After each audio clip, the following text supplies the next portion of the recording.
ஷர்வின் ஹோம்ஸ்லேருந்து நான் கணேஷ் பேசுகிறேங்க. இப்போ நம்ம எங்கே இருக்கோம்னா ஈஸ்ட் தாம்பரத்தில் இருக்கிற கணபதிபுரத்தில் தாங்க இருக்கோம். இங்கே ஒரு வேக்கன்ட் பிளாட் தாங்க நம்ம இப்போ பார்க்க வந்திருக்கோம். தாம்பரம் ரயில்வே ஸ்டேஷன்லேருந்து ஜஸ்ட் ஒரு 500 மீட்டர் டிஸ்டன்ஸில் தாங்க இருக்குது.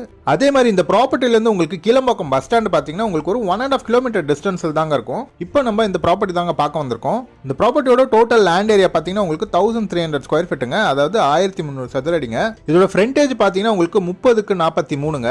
இதோட ரோடு பார்த்தீங்கன்னா உங்களுக்கு 20 ஃபீட் ரோடுங்க. அதாவது இந்த ப்ராப்பர்ட்டி பாத்தீங்கன்னா உங்களுக்கு ரெண்டு பக்கமும் ரோடு இருக்குங்க. வெஸ்ட் ஃபேசிங்ல பாத்தீங்கன்னா உங்களுக்கு 20 ஃபீட் ரோடுங்க. அதே மாதிரி உங்களுக்கு நார்த் ஃபேசிங் பாத்தீங்கன்னா உங்களுக்கு 6 ஃபீட் ரோடுங்க. சோ இந்த ஏரியா பாத்தீங்கன்னா உங்களுக்கு நல்ல ஒரு டெவலப்டான ஏரியாங்க. அதே மாதிரி உங்களுக்கு இந்த ப்ராப்பர்ட்டில இருந்து தாம்பரம் ரயில்வே ஸ்டேஷனும் பாத்தீங்கன்னா உங்களுக்கு வெரி நியர்பைல தாங்க இருக்கு. சோ இந்த ஏரியா பாத்தீங்கன்னா உங்களுக்கு தாம்பரம் கார்ப்பரேஷன் கீழ தாங்க வருது. அதே மாதிரி உங்களுக்கு ட்ரைனேஜ் ஃபெசிலிட்டியும் உங்களுக்கு இருக்குங்க. சோ இந்த ப்ராப்பர்ட்டி பாத்தீங்கன்னா உங்களுக்கு நல்ல ஒரு இன்வெஸ்ட்மெண்ட் ப்ராப்பர்ட்டிங்க. உங்களுக்கு ஃபியூச்சர் டெவலப்மெண்ட்டும் சரி அப்ரிசியேஷனும் சரி ரொம்ப நல்லா இருக்குங்க. இந்த ப்ராப்பர்ட்டியோட பிரைஸ் பாத்தீங்கன்னா உங்களுக்கு 75 lakhs சொல்றாங்க. அதாவது 75 லட்ச ரூபா சொல்றாங்க. நெகோஷியபிள் தாங்க. இந்த ப்ராப்பர்ட்டி பத்தி மேலும் டீடைல்ஸ் வேணா கீழே டிஸ்கிரிப்ஷன்ல நம்பர் கொடுத்துருக்குங்க, அவரை நீங்க கான்டாக்ட் பண்ணுங்க. தேங்க்யூ.